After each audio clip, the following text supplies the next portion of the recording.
Good morning, Sir Pat. Ako si Legimo Pesimo, hali sa BSN 1A. Ngunyan, pag-uulayan taan tungkol sa endocrine system.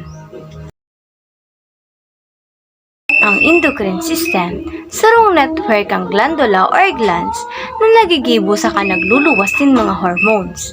Ang mga hormones na ini ang nagkokontrol sa dakol na mahalagang gibuhon kan hawak araw kang pagdakula, metabolism, reproduction sa kadamdamin.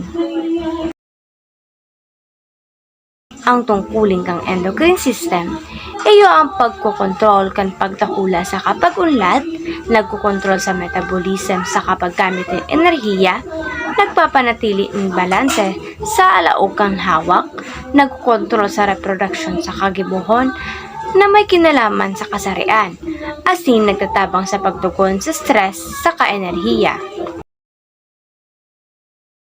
Ang mga organs kang endocrine system, iyo ang pituitary gland, pineal gland, hypothalamus, thyroid gland, parathyroid gland, adrenal gland, pancreas, ovaries, saka testes. Ang pituitary gland, tigaapod na master gland, nagkokontrol sa ibang glandula sa kapagdadakula.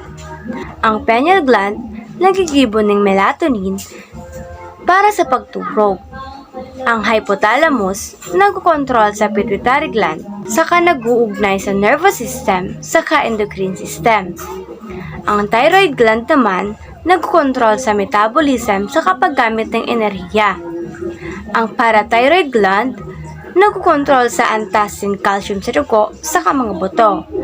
Ang adrenal glands, nagigibo ng adrenaline saka cortisol para sa pagtugon sa stress. Ang pancreas, nagigibo ng insulin saka glucagon para kontrolin ang asukal sa dugo. Ang ovaries saka testes, nagigibo ng mga sex hormone, araw estrogen, progesterone, saka testosterone para sa pagreproduksyon.